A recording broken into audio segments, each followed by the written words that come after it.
복되고 거룩한 주님의 날 우리에게 허락하시는 하나님의 말씀은 마태복음 13장 1절에서 9절 말씀이 되겠습니다. 제가 봉독해 드리도록 하겠습니다.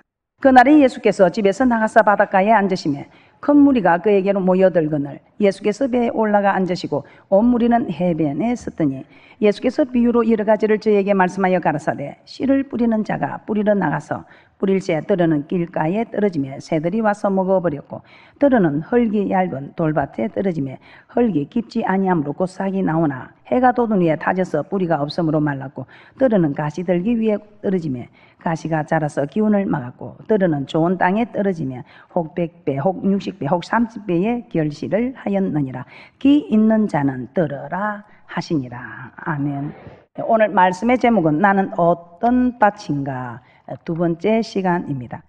길가는 씨가 떨어져도 들어가지 못하는 단단한 흙으로 뿌리를 내리지 못하는 곳입니다. 즉 이 말은 말씀을 받아도 받아들이지 않는 사람이 길가 밭이라는 것입니다.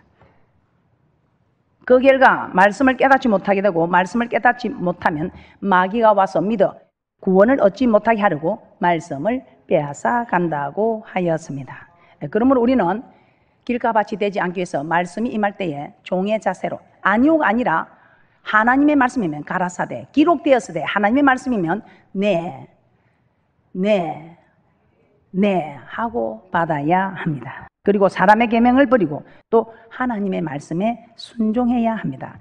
그렇게 하면 듣는 말씀마다 깨달아지고 깨달아지는 말씀이기 때문에 순종하게 되고 결국은 우리는 시편 23편에 부족함 없는 인생을 살아가는 그런 축복이 있습니다. 자, 오늘은 나는 어떤 밭인가 두 번째 시간으로 돌밭에 대하여 알아보도록 하겠습니다. 돌밭입니다. 돌밭은 흙이 얇아서 씨가 떨어지면 싹은 나옵니다. 그러나 해가 돋은 후에는 타져서 뿌리가 없으므로 마른다고 했습니다. 마태복음 13장 5절에서 6절입니다. 시작. 떨어는 흙이 얇은 돌밭에 떨어지며 흙이 깊지 아니하므로 곧 싹이 나오나 해가 돋은 후에 타져서 뿌리가 없으므로 말랐고. 제자들이 이 비유에 대해서 예수님께 물었을 때 예수님은 돌밭에 씨가 뿌려졌다는 것은 말씀을 듣고 즉시 기쁨으로 받지만 말씀대로 순종하는 이 일에 환난이나 어려움이 오면 곧 넘어지는 자라는 것입니다. 즉 순종하는 일에서 돌이키는 자. 마태복음 13장 20절에서 21절입니다. 시작. 돌밭에 뿌리였다는 것은 말씀을 듣고 즉시 기쁨으로 받되 그 속에 뿌리가 없어 잠시 견디다가 말씀을 인하여 환난이나 핍박이 일어난 때는 곧 넘어지는 자요. 길가는 말씀을 받아주지 않지만 돌밭은 말씀을 듣고 즉시 기쁨으로 받았다고 했습니다. 즉시 기쁨으로 받았다 이 말은 순종을 했다 이 말입니다. 잠시 순종했는데 환난이나 어려움이 오면 잠시 견디다가 뿌리가 없어서 곧 넘어지는 자라는 것입니다. 하나님의 말씀을 기쁨으로 받아서 순종을 했는데 환난이나 어려움이 오면 잠시 견디다가 뿌리가 없어서 곧 넘어지는 자. 여러분은 어떻습니까? 자, 누가복음에서는 돌밭을 바위라고 했습니다. 누가복음 8장 13절 한번 보도록 하겠습니다. 누가복음에서는 돌밭을 바위라고 했습니다. 역시 말씀을 들을 때 기쁨으로 받지만 뿌리가 없으므로 잠깐 믿다가 잠깐 믿습니다. 잠깐 믿다가 잠깐 말씀에 순종하다가 시험을 받을 때에 배반하는 자. 시험을 받을 때에 이 시험은 테스트 할 때에 합격하지 못한 자라는 것입니다. 누가복음 8장 13절입니다. 시작. 바위 위에 있다는 것은 말씀을 들을 때에 기쁨으로 받으나 뿌리가 없어 잠깐 믿다가 시험을 받을 때에 배반하는 자요. 말씀을 들었을 때에 기쁨으로 받았습니다. 그리고 잠깐 믿었습니다. 즉 순종했다는 것입니다. 그러나 말씀으로 인한 시험이 왔을 때 배반합니다. 말씀을 기쁨으로 받고 잠시 순종했습니다. 그런데 그 말씀대로 살아가는 일이 어렵고 고통스러울 때에 순종하지 않는 사람이 돌밭인 것입니다. 여러분은 어떻습니까? 말씀대로 살려고 하니까 여러분 잠시 기쁨으로 받아서 나도 저렇게 살아야지, 순종해야지 하다가 좀 어려움이 오고 핍박이 오고 환난이 오면 여러분 넘어지는 밭입니까? 아니면 어떤 비바람에도 끔찍하지 아니하고 견디는 사람입니까? 창세기 12장 1절에서 3절 말씀을 한번 찾아보도록 하겠습니다. 오늘 창세기 12장 1절에서 3절에 보면 아브라함에게 하나님께서 나타나셨습니다. 본토 친척 아비 집을 떠나 하나님이 지시할 땅으로 가라, 이렇게 말씀하십니다. 네가 내 지시를 받으면 내가 너로 큰 민족을 이루고 내 이름을 장대케 하며 복의 근원이 되게 할 것이다. 땅의 모든 족속이 너를 인하여 복을 얻을 것이라, 이렇게 말씀합니다. 창세기 12장 1절에서 3절입니다. 시작. 여호와께서 아브라함에게 이르시되 너는 내 본토 친척 아비 집을 떠나 내가 내게 지시할 땅으로 가라. 내가 너로 큰 민족을 이루고 내게 복을 주 내 이름을 장대케 하리니 너는 복의 근원이 될지라. 너를 축복하는 자에게는 내가 복을 내리고 너를 저주하는 자에게는 내가 저주하리니 땅의 모든 족속이 너를 인하여 복을 얻을 것이니라 하신지라.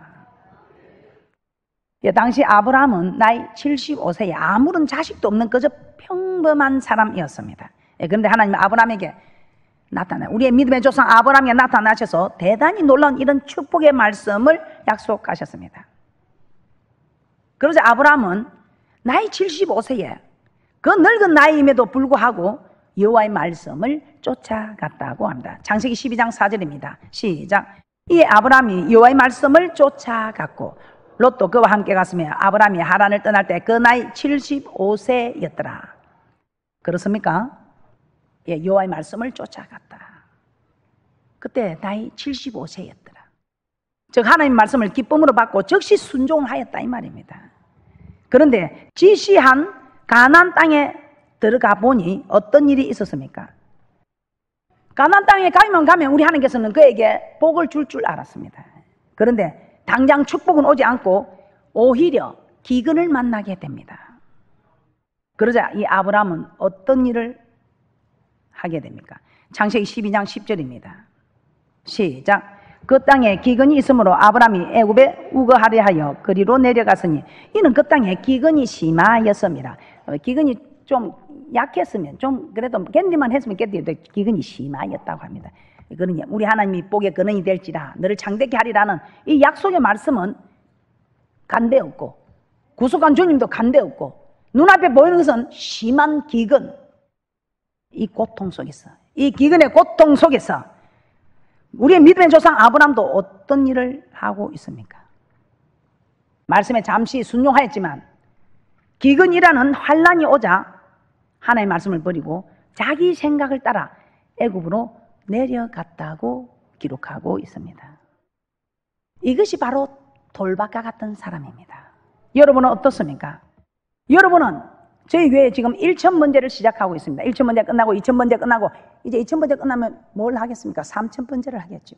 이렇게 지금 평생 번제에 평생 회원이 되는 사람이 있는가 하면은 그냥 잠시 1,000번제 한다니까 그냥 떨떠서 하다가 그만둔 사람, 가을에 낙엽 떨어지시 수수수 떨어지는 사람, 힘들고 어렵고 1,000번제를 드리니 힘들고 어렵고 고통스럽지만 계속해서 지금 2,000번제를 하고 있는 사람들, 우리 하나님 어떤 사람을 좋아하실까요?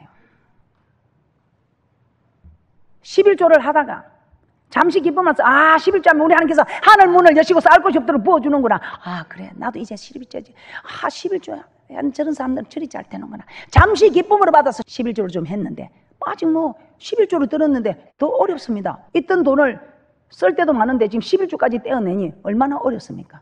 그 잠시 11조 하면 하늘 문을 여시고 우리 하나님의 창국에 쏟아서 그냥 쌓아둘 것이 없을 정도로 넘치도록 차고 넘치도록 부어주시는 걸 기쁨을 받았으나 그냥 11조 생활하는 게 어려우니까 여러분 중단하는 사람들, 이 사람들의 돌밭이다 이 말입니다.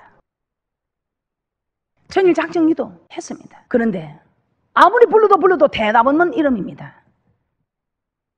그래서 중단한 사람들, 나도 천일 작정기도 해야지. 천일 작정기도 해야지. 저렇게 응답을 받았단다. 잠시 기쁨으로 받아서 순종하는데 아니 웬일 불러도 대답 없는 이름이 하고 중단하는 사람들. 예레미야 33장 3절에서는 이렇게 말씀하지요. 너는 내게 부르짖으라 내가 내게 응답하겠고 내가 알지 못하는 크고 비밀한 일을 내게 보이리라. 그럼에도 불구하고 이 말씀을 믿고 따르는 일이 잠시 기쁨으로 받았으나 기도에 응답이 없음에 기도하는 일을 그만두시는 분들, 돌받침이. 이 외에도 전도하는 일이나 여러분들이 작정한 일들에 중단한 사람들은 돌밭이라는 밭을 가진 사람들이다 이 말입니다. 여러분은 어떤 사람들입니까? 길가를 지나왔다고 안심하고 계십니까? 여러분은 돌밭을 지나야 합니다. 여러분이 지금 어떤 일이든지 전도하는 일이나 기도하는 일이나 일천문제를 드리는 일이나 천일 작정 기도를 하는 일이나 규례 법을 따라 주님 앞에 작정한 예물이 있다면, 아니 온전한 11조를 여러분이 하다가 중단했다면 여러분은 돌밭에 머물고 있는 사람들입니다. 그렇다면 왜 말씀으로 인해서 환난과 핍박이 오는 것일까요? 목사님, 꼭 우리가 말씀대로 하면 환난과 핍박이 오게 되어 있습니까? 왜 옵니까? 왜 옵니까? 안 받을 수도 있습니다. 여러분 자녀들도 왜 학교 공부하러 가기 싫어하는 학교 안 보내도 됩니다. 부모라면 모두가 자녀가 학교에 가서 공부하기를 원할 것입니다. 우리 하나님의 심령도 그렇겠지요. 여러분이 하나님의 자녀라면 여러분들이 정말 사람답게, 사람돌이답게, 사람 중에 사람, 머리 되는 사람이 되기를 원하는 부모의 마음처럼 우리 하나님의 마음이 그렇겠지요. 환난과 핍박이 오는 이유를 한번 찾아보도록 하겠습니다. 왜 우리는 환난과 핍박을 받아야 하는가? 이 환난과 핍박의 과정을 거쳐야 하는가? 자, 말씀을 받았으면 그 말씀이 그대로 잘 자라도록 환난과 핍박이 없으면 얼마나 좋겠습니까? 그러나 반드시 말씀으로 인한 환난과 핍박이 있다는 것입니다. 왜 그럴까요? 신명기 8장 2절을 한번 찾아보도록 하겠습니다. 하나님은 이스라엘 백성을 애굽에서 인도하여 내시고 광야 생활을 하게 하셨습니다. 이 광야 생활을 하게 하신 것이 그들을 낮추고 시험하사 하나님의 명령을 지키는지 아니하는지 시험하시기 위함이라고 말씀하고 있습니다. 신명기 8장 2절입니다. 시작. 내 하나님 여호와께서 이 40년 동안에 너로 광야의 길을 걷게 하신 것을 기억하라. 이는 너를 낮추시며 너를 시험하사 내 마음이 어떠한지 그 명령을 지키는지 아니 지키는지 알려 하심이라. 광야는 사도행전 7장 38절에 광야교회라고 말씀하고 있습니다. 그러므로 하나님께서는 오늘 예수 믿는 우리를 교회 생활하게 하신 이유는 하나님의 말씀을 지키는지 아니 지키는지 시험, 즉 테스트하기 위함이다 이 말입니다. 하나님이 우리를 시험하는 것은 테스트입니다. 초등학교 졸업하면 중학교 올라가고 중학교 졸업하면 고등학교. 그러나 마귀가 우리를 시험하는 것은 템테이션, 미혹시켜서 멸망시키려는 것입니다. 말씀을 지키기 어려운 환경 속에서도 말씀을 지키는지 안 지키는지 테스트한다 이 말입니다. 주의를 지킬 수 있는 행편에 주의를 지키는 것은 별로 어렵지 않습니다. 그런데 주의를 지킬 수 없는 행편인 것으로 맞추어 놓고 하나님 테스트한다. 용서할 수 있을 만한 사람을 용서하는 것은 어렵지 않습니다. 그런데 도저히 용서할 수 없는 사람을 용서해야 한다는 거 하나님이 테스트한다 이 말입니다. 하나님은 이렇게 우리를 어려운 환경에 낮추어 놓고 말씀대로 살기 어려운 환경을 만나게 해 놓고 말씀에 순종하는지 알아보신다는 것입니다. 왜 이렇게 할까요? 우리 하나님께서 마치 이스라엘 백성들을 광야 생활하게 하신 것처럼 이 이스라엘 백성들의 광야 생활은 어땠습니까? 이 광야는 어떻습니까? 불뱀과 정갈이 있고 물이 없는 간주한 땅, 이 간주한 땅으로 인도하셔서 그들을 낮추시며 시험하사 이런 어려운 환경 속에서도 그들을 하나님께서 시험하신 것은 이런 어려운 환경 속에서도 그들의 믿음을 지키는지 말씀을 지키는지 테스트하기 위함이었다 이 말입니다. 우리 하나님께서는 이렇게 우리를 낮추어 테스트, 우리를 괴롭히려고 고통 주려고 하는 것이 아니고 마침내 네 마음이 어떠한가 내가 네 마음을 시험하여 테스트하여 합격한 사람에게 복을 주게 하기 위함이라. 신명기 8장 14절에서 16절입니다. 시작. 두렵건대 내 마음이 교만하여 내 하나님 여호와를 잊어버릴까 하노라. 여호와는 너를 애굽 땅 종되었던 집에서 이끌어내시고 너를 인도하여 그 광대하고 위험한 광야 곧 불변과 정갈이 있고 물이 없는 간조한 땅을 지나게 하셨으며 또 너를 위하여 물을 굳은 반석에서 내셨으며 내 열조도 알지 못하던 만나를 광야에서 내게 먹이셨나니 이는 다 너를 낮추시며 너를 시험하사 마침내 내게 복을 주려 하심이었느니라. 그래서 로마서 8장 18절에서는 이렇게 말씀하고 있습니다. 생각건대 현재의 고난은 장차 우리에게 나타날 영광과 좋게 비교할 수 없도다. 로마서 8장 18절에 그렇게 말씀하고 있습니다. 우리에게 이렇게 힘들게 하나님께서 고난을 주시면 우리를 괴롭히려고 고통 주려는 것이 아니고 장차 우리에게 나타날 영광과 좋게 비교할 수 없는 영광이 있다 이 말입니다. 여러분 자녀에게 공부하라 하는 거 고통 주려고 하는 것이 아니고 괴롭히려고 하는 것이 아니고 그들에게 아름다운 졸업장을 손에 쥐어주기 위하여 학교 선생님이 공부하라는 것은 아름다운 졸업장을 쥐어주기 위하여 그 중에서도 더 열심히 졸업한 사람은 수석이라는 타이틀을 가지게 되고 어느 대기업에서도 서로 자기 기업에 세우려고 이곳저곳에서 필요로 하게 되지요. 그러면 우리의 마음밭에 우리진 씨가 우리를 내리지 못하는 이유는 무엇이겠느냐 이 말입니다. 마태복음 13장 21절입니다. 돌밭에 뿌려진 씨가 싹을 피우나 곧 다져서 죽는 이유, 우리 마음속에 우리 마음판에 아니 우리 돌밭에 말씀이 뿌려진 사람은 뿌리를 내리지 못하는 이유가 마태복음 13장 21절입니다. 시작. 그 속에 뿌리가 없어 잠시 견디다가 말씀을 인하여 환난이나 핍박이 일어나는 때에는 곧 넘어지는 자요. 마가복음 4장 17절도 한번 찾아보도록 하겠습니다. 마가복음 4장 17절에서는 이렇게 말씀하고 있습니다. 시작. 그 속에 뿌리가 없어 잠깐 견디다가 말씀을 인하여 환난이나 핍박이 일어나는 때는 곧 넘어지는 자요. 환난이나 핍박이 일어날 때 곧 넘어지는 자. 누가복음 8장 13절에서는 이렇게 말씀하고 있습니다. 바위 위에 있다는 것은 말씀을 들을 때에 기쁨으로 받으나 뿌리가 없어 잠깐 믿다가 잠깐 믿다가 시험을 받을 때에 배반하는 자요.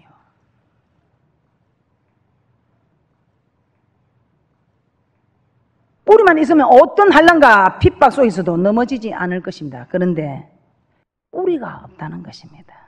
이 뿌리는 말씀의 뿌리입니다. 시편 119편 11절 말씀을 한번 보겠습니다. 정말 우리는 다윗과 같은 그런 삶을 살고 싶어 합니다. 물론 다윗이 초창기에 쫓겨다니던 그 환난과 고통 그때 말고 마지막 때 늙어 죽기까지 부하고 종기하다가 그 아들 솔로몬이 왕위를 이어받는 그 축복의 말씀을 보면서 우리는 모두가 다윗처럼 부하고 종기한 자가 되기를 소원할 것입니다. 그런데 그 다윗 같은 그런 축복도 그냥이 아닙니다. 다윗이 사울에게 쫓겨다니면서 2번이나 죽일 기회가 있었지만 죽이지 않고 살려준 것은 하나님의 말씀 때문에. 그래서 그 다윗은 어떤 환난과 핍박 속에서도 말씀 때문에 견딜 수 있었다 이 말입니다. 말씀 때문에 사울을 죽일 수 있었지만 범죄하지 않았다 이 말입니다. 왜? 시편 119편 11절에 주의 말씀을 내 마음에 두었기 때문에. 시편 119편 11절입니다. 시작. 내가 주께 범죄치 아니하려 하여 주의 말씀을 내 마음에 두었었나이다. 그래서 우리는 여호와 율법을 주야로 묵상하는 자가 복이 있다고 하지요. 시편 1편에 여호와의 말씀을, 여호와의 율법을 주야로 묵상하는 자가 복이다. 그래서 매일 성전에 와서 말씀을 받는 이 축복이 얼마나 대단한 축복인 줄 모릅니다. 그냥 이는 축복이 널려 있으니까 흔하니까 귀한 줄을 모릅니다. 그런데 이는 말씀을 받지 못할 그런 시대가 있다면, 아니 이런 말씀을 받지 못하는 그런 안타까운 사람들은 정말 이렇게 말씀 받는 이런 교회들은 참 복이다 이렇게 말을 하는데 정작 우리는 이렇게 복이다 하는 이것을 알지 못하고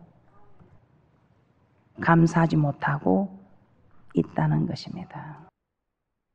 이 말씀을 마음에 두고 또 이 환난과 핍박을 견딜 수 있는 것은 이 말씀을 마음에 두었지만 또 우리 하나님께서 우리를 지키는 은혜를 허락하여 주셨습니다.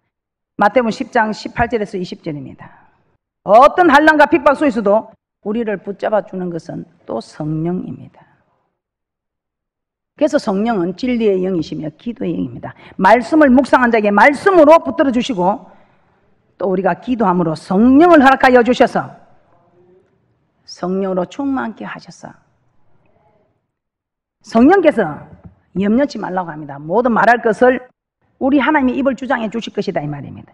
마태복음 10장 18절에서 20절입니다. 시작. 또 너희가 나를 인하여 총독들과 임금들 앞에 끌려가리니 이는 저희와 이방인들에게 증거가 되게 하려 하심이라. 너희를 넘겨줄 때에 어떻게 또는 무엇을 말할까 염려치 말라. 그 때에 무슨 말할 것을 주시리니 말하는 이는 너희가 아니라 너희 속에서 말씀하시는 자 곧 너희 아버지의 성령이시니라. 이처럼 환난과 핍박을 이겨낼 수 있는 것은 우리의 힘이 아닙니다. 내 속에 계신 성령께서 이기게 해 주십니다. 그러므로 우리가 어떤 환난과 핍박 속에서도 넘어지지 않으려면 말씀을 마음속에 두어야 합니다. 그리고 기도하셔서 성령으로 충만해야 합니다. 그렇게 해야 여러분들은 돌밭에 머무르지 아니하고 돌밭을 지나서 옥토밭이 되는 그런 축복이 있을 줄 믿습니다. 결론입니다. 돌밭은 말씀을 듣고 즉시 기쁨으로 받지만 그 속에 뿌리가 없어 잠시 견디다가 말씀으로 인해 환난이나 핍박이 오면 곧 넘어지는 자라고 했습니다. 그런데 하나님께서 말씀으로 인해 환난과 핍박을 주시는 이유는 낮추고 시험하사 마침내 복을 주게 하시기 위함이라는 것입니다. 환난과 핍박을 견디지 못하는 것은 뿌리가 없기 때문이라고 합니다. 그런데 이 말씀의 뿌리와 성령의 뿌리를 깊이 내리면 절대로 넘어지지 않는다는 것입니다.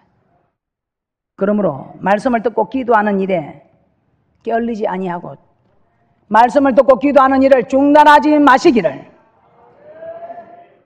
그래야 어떤 환난과 핍박 속에서도 넘어지지 아니하고 돌밭을 지나가는 축복자들이 되시기를 주님의 이름으로 축복합니다.